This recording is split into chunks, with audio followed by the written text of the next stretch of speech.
بسم اللہ الرحمن الرحیم۔ السلام علیکم ورحمۃ اللہ وبرکاتہ۔ امید کرتی ہوں کہ آپ سب ٹھیک ہوں گے۔ اللہ تعالیٰ آپ سب کو اپنی حفاظت میں رکھے۔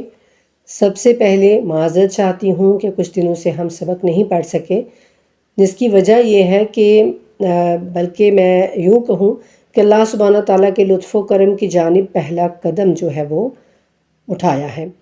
جیسا کہ میں نے آپ سب کو بتایا تھا کہ میں یہ چاہتی ہوں کہ یہاں اسپین میں ایک بہترین درس بنے، جہاں پر بچے بچیاں قرآن کریم کی فری تعلیم حاصل کریں، کیونکہ یورپ میں مسلمان آہستہ آہستہ اسلام سے دور ہوتے جا رہے ہیں۔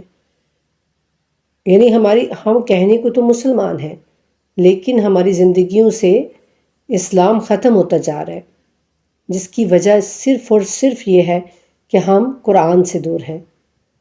تو بس یہی سوچ کر ہم جو ہیں البوکس سے بارسلونا شفٹ ہو گئے ہیں۔ الحمدللہ البوکس سے جو پیار اور محبت جو ہے وہ ملی وہ ہمیشہ یاد رہے گی۔ وہاں کے لوگوں سے خصوصی ریکویسٹ ہے کہ اس چینل کو بھول مت جائیے گا، بلکہ اسے زیادہ سے زیادہ سنیے گا، اور اگر قرآن کا ترجمہ و تفسیر سمجھ میں آئے اور اچھا لگے تو اسے دوسروں تک شیئر بھی کیجیے گا، کہ یہ ہماری آئندہ نسلوں کے لیے بہت ضروری ہے۔ اگر آپ اپنے بچوں کو دین اسلام پر چلانا چاہتے ہیں تو خدا را خود بھی قرآن سے جڑ جائیں اور اپنے بچوں کو بھی قرآن سے جوڑیں، کیونکہ یہ آج کے اس دور میں ہمارے لیے بہت ضروری ہے۔ یورپین کنٹریز میں رہتے ہوئے یہ بہت مشکل کام ہے کہ ہم خود کو قرآن کے ساتھ جوڑیں، ہم قرآن پر عمل کرنے کی کوشش کریں، لیکن انسان کی کوشش کے آگے ہر مشکل جو ہے وہ دم توڑ دیتی ہے۔ بس دل میں لگن اور جذبہ ہونا چاہیے اور اپنے اللہ سے محبت ہونی چاہیے، تو منزل پر پہنچنا بالکل بھی دشوار نہیں ہوگا۔ انشاءاللہ بہت جلد کامیابی آپ کے قدم چومے گی، لیکن ہمیں کوشش تو کرنی چاہیے نا، اپنے بچوں کی خاطر، اپنے آنے والی نسلوں کی خاطر، تاکہ وہ مسلمان رہ سکیں، وہ اپنے اللہ کی جانب اپنا رخ کر سکیں۔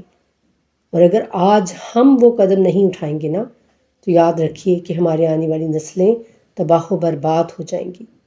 یہاں پر اکثر میں دیکھتی ہوں کہ عرب ملک سے یعنی مروکی ہیں، کچھ مسلمان ہیں، لیکن آپ ان کے ڈریس سے نہیں پہچان سکیں گے کہ وہ کون ہے جب تک کہ وہ آپ سے بات نہیں کریں گے۔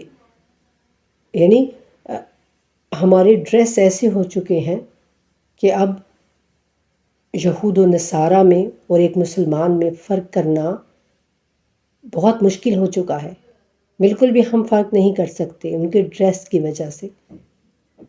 تو ایسا کیوں ہے؟ اللہ سبحانہ تعالیٰ نے ہمارے لیے ایک حجاب رکھا ہے، ایک پردہ رکھا ہے۔ حجاب بہترین چیز ہے عورت کے لیے۔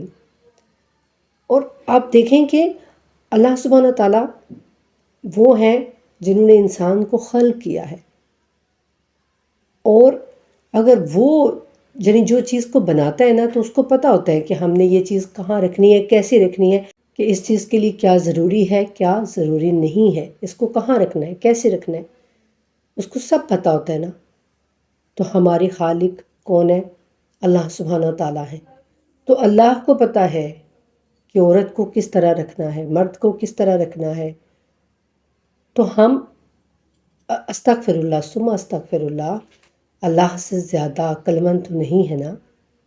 تو بس یہ فرق صرف یہ ہے سوچنے کا کہ آخر اللہ سبحانہ تعالیٰ نے ہمارے لیے حجاب کیوں رکھا، اس میں ہمارے لیے کیا اہمیت ہے یعنی حجاب کی۔ تو آج ہمارے لیے بہت ضروری ہے کہ ہم اپنے آپ کو قرآن سے جوڑیں، اللہ کی کتاب کے ساتھ جوڑیں۔ اس نیک کام میں میری مدد کیجیے۔ سب لوگ اپنا بہت خیال رکھیے گا، دعاؤں میں یاد رکھیے گا، اور میرے ساتھ مل کر اس نیک کام میں میری مدد کیجیے گا۔ اس چینل کو سبسکرائب کیجیے گا، دوسروں کے ساتھ زیادہ سے زیادہ شیئر کیجیے گا، تاکہ یہ زیادہ سے زیادہ لوگوں تک پہنچے اور اس سے ہمارے بچوں کو فائدہ ہو، ہماری آنے والی نسلوں کو فائدہ ہو۔ اجازت چاہتی ہوں، اپنا بہت خیال رکھیے گا۔ اور ایک دوسرے کو دعاؤں میں یاد رکھیے گا۔ السلام علیکم ورحمۃ اللہ وبرکاتہ۔